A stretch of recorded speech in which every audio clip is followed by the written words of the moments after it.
एक first love story, सच्चा प्यार और पापा। सिया अपने माँ बाप की इकलौती संतान थी। वह बड़ी मुश्किल से शादी के 8 साल बाद पूजा पाठ और बहुत सारी मन्नतें मांगने के बाद पैदा हुई थी। उसको लेकर उसके पापा हमेशा इतने इनसिक्योर थे। वो सिया को अपनी जान से बढ़कर भी प्यार करते थे।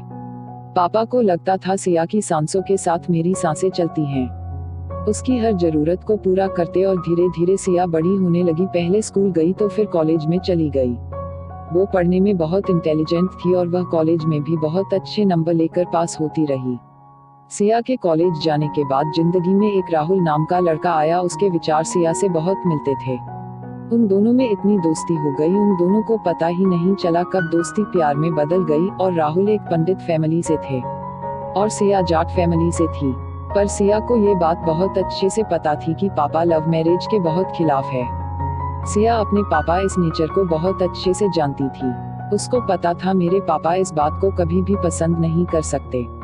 सिया के पापा को यह बात बिल्कुल भी पसंद नहीं थी कि मेरी बेटी इंटरकास्ट लड़के के साथ शादी करे।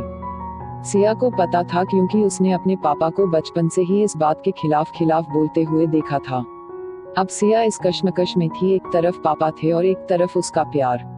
सिया ने जब सारी बात पापा को बताई तो पापा ने एक ही जवाब था कि राहुल के साथ शादी तो मेरे साथ रिश्ता खत्म। अब सिया को प्यार और पापा में से एक रिश्ता चुनना था। सिया अपने पापा को कभी भी दुखी नहीं देख सकती थी। सिया के लिए ये टाइम बहुत मुश्किल वाला था। सिया ने अपने पया को छोड़कर अपने पापा को गले लगा लिया। सिया ने अपने पापा की पसंद के लड़के से शादी की और अपने पापा के खिलाफ नहीं जाना चाहती थी। उसने अपने पापा के लिए राहुल को छोड़ दिया और राहुल को यह कह दिया कि मेरी जिंदगी में और बहुत सारे राहुल आ जाएंगे। अगर मेरे पापा रूठ गए तो शायद कोई पापा और नहीं बन पाएंगे। मेरे लिए मेरे पापा मेरे भगवान हैं और अपने भगवान को कभी रूठा हुआ नहीं देख सकती। सिया का मानना था कि प्यार करने वाले लड़के तो बहुत मिल जाएंगे, मगर कोई और पापा की जगह नहीं ले सकते। सिया अपने पापा का गुरूर थी और उसने अपने पापा के गुरूर को कभी नीचे नहीं होने दिया। अगर सिया की जगह कोई और लड़की होती शायद अपने प्यार को चुनती, पर सिया और लड़कियों से अलग थी। शायद यह उसकी ऊंची सोच का फर्क था। उसके लिए भगवान से पहले पापा थे। सिया का मानना था जो माँ बाप इतने लाड प्यार से हर हालात में धूप छांव से बचाते हो, उनके लिए प्यार को कुर्बान करना के लिए कोई बड़ी बात नहीं थी। पहला प्यार सिया के लिए पापा थे। पापा सिया के लिए परमात्मा का दिया हुआ सबसे कीमती गिफ्ट थे।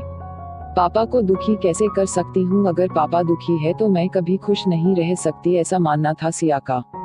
नहीं तो आजकल की लड़कियां अपने माँ बाप को छोड़कर दूर कहीं ऐसे लड़के के साथ जाना पसंद करेंगी जिसे वो अच्छे से जानती भी नहीं। और सिया ने अपने पापा के लिए सच्चे पया को छोड़ दिया। प्यार करने वाले लड़के तो बहुत मिल जाएंगे, पर माँ बाप कभी दुनिया में कोई नहीं बन सकता, वरना आजकल की लड़कियां सिर्फ पया में अंधी होकर अपनी लाइफ खराब कर लेती हैं। मेरी इस कहानी से आपको यह शिक्षा मिलती है कि प्यार सब कुछ नहीं होता। माँ बाप से बढ़कर किसी और का प्यार इतना कीमती नहीं हो सकता।